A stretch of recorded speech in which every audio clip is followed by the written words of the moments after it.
మల్లి మొక్క అండి మనం కొమ్మతో కూడా వేసుకోవచ్చండి.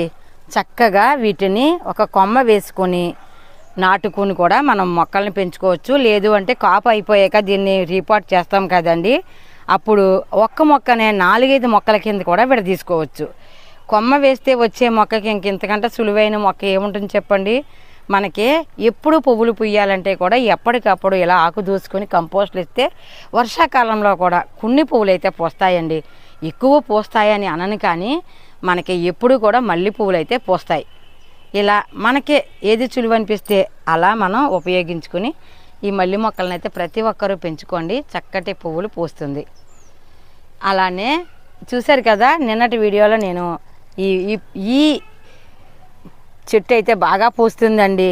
ఇది కూడానండి తెల్లటి పువ్వులు పూస్తున్నాయి అన్నాను కదండి.